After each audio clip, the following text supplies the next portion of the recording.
जय जगन्नाथ बंधुगण आज आम जानिबा 2024 सेप्टेम्बर मासर मेष राशि मासिक राशिफल विषय। एही मासिक राशिफल ग्रहंक स्थिति और चलन को नहीं आधारित एवं ग्रहंक स्थिति और चलन आम जीवन में बहुत प्रभाव पकई थाए, जहा फल आम जीवन में केबे सुख आसी थाए तो केबे दुख आसी थाए। सेथिपाई ग्रहंक स्थिति और चलन को नहीं आमे पारिवारिक जीवन, वैवाहिक जीवन, आर्थिक स्थिति, शिक्षा, व्यवसाय एवं स्वास्थ्य विषय संपूर्ण विश्लेषण करी कहिबो। सेथिपाई वीडियो को शेष पर्यंत देखंतु और जो माने आम चैनल को नुआ करी आछंती तळे थिबा लाल रंगर सब्सक्राइब बटन को दबे आम चैनल को सब्सक्राइब करंतु और पाखरे थिबा घंटी बटन को दबे ऑल रे सिलेक्ट करंतु, काहेकि ना आमे अपलोड करिथिबा प्रत्येक वीडियोर नोटिफिकेशन आपण सर्वप्रथमे पाई परिबे। बंधुगण मेष राशि व्यक्तिंक पई 2024 सेप्टेम्बर मासटी सामान्य संघर्षपूर्ण रहिबा,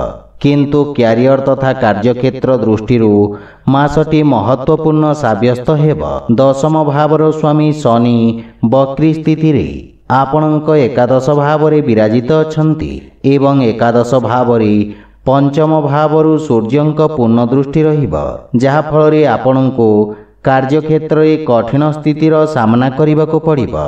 कार्यस्थल रे अधिक परिश्रम करिवार आवश्यकता रहिछि। 16 सेप्टेम्बर को सूर्य कन्या राशि तथा षष्ठ भाव को गोचर करिबे, जहा फल रे चाकरी क्षेत्र रे उत्तम जोगर निर्माण हेब।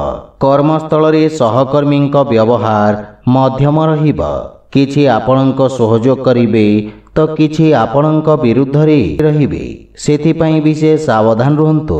व्यवसाय क्षेत्र जड़ित व्यक्तिंक पई मासर प्रथमार्ध समय सामान्य दुर्बल रहिबा। सप्तम भावर स्वामी शुक्र निज नीचस्थ राशि कन्या राशि रे विराजित रहिबे एवं तांक उपरे मंगल और बृहस्पतिंक दृष्टि एवं केतु विराजित रहिबे, जहा फल रे व्यवसाय क्षेत्र रे उच्च नीच स्थितिर सामना करने पड़िबा। विशेष करी एही अवधि रे करा जाइथिबा व्यावसायिक निवेशरु आपणको दूरे रहिबा उचित। सेहीपरि आर्थिक स्थिति दृष्टि मासटी उत्तम अनुकूल रहिबा, काहेकि ना वक्री शनि आपणक एकादश भाव विराजित रही आपणक लाभर स्थिति रे वृद्धि करिबे। आपणक दैनिक आमदानी मध्य उत्तम अनुकूल रहिबा। पंचम भाव विराजित सूर्य मध्य स्वग्रही होई विराजित रहिबे एवं आपणको आर्थिक लाभ प्रदान करिबे। सरकारी क्षेत्ररु आपणको विशेष लाभ प्राप्ति हेब, किंतु द्वादश भाव राहुंक उपस्थिति आपणक अनावश्यक खर्च रे वृद्धि करिबा। मासर उत्तरार्ध 16 सेप्टेम्बर को सूर्य और 23 सेप्टेम्बर को बुध षष्ठ भाव को गोचर करी द्वादश भाव को दृष्टि रखिबे, जहा फल आपणक अनावश्यक खर्च रे वृद्धि घटिब। प्रेम और वैवाहिक जीवन दृष्टि सकारात्मक परिणाम प्राप्ति हेब। प्रेमींक सहित उत्तम सामंजस्य स्थापित हेबा सहित संबंध रे प्रगाढ़ता आसिब, किंतु 16 सेप्टेम्बर को सूर्यंक षष्ठ भाव को गोचर परि स्थिति रे परिवर्तन आसिब। सेथिपाई जुक्तितर्क और वाद विवाद आपण दूरे रुहंतु। विवाहित व्यक्ति मानक पई मासटी सामान्य रहिब। जीवन साथींक सहित किछि भूल बुझाबना देखिबाकू मिलिब, जाहार प्रभाव आपणक पारिवारिक जीवन उपरे मध्य देखिबाकू मिलिब। किंतु 18 सेप्टेम्बर को शुक्र तुला राशि को गोचर करिबे, जहा फल स्थिति रे सुधार आसिब।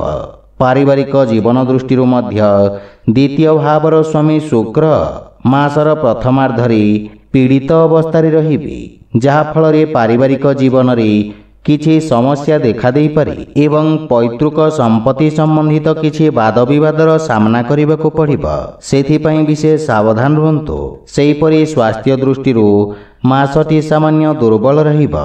विशेष करी थंडा, काश और ज्वर भली समस्या आपणको हैरान करिबा, सेथिपाई विशेष सावधान रहंतु।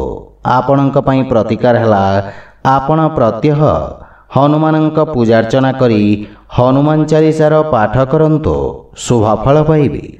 तो बंधुगण, यह थिला 2024 ସେପ୍ଟେମ୍ବର ମାସର ମେଷ ରାଶିର ମାସିକ ରାଶିଫଳ ବିଷୟରେ। ଯଦି ଭିଡ଼ିଓଟି ଆପଣମାନଙ୍କୁ ଭଲ ଲାଗିଥାଏ ଲାଇକ୍ ସେୟାର ଓ କମେଣ୍ଟ କରି ଜଣାନ୍ତୁ ଏବଂ ଆମ ଚ୍ୟାନେଲକୁ ସବସ୍କ୍ରାଇବ୍ କରନ୍ତୁ। ଜୟ ଜଗନ୍ନାଥ।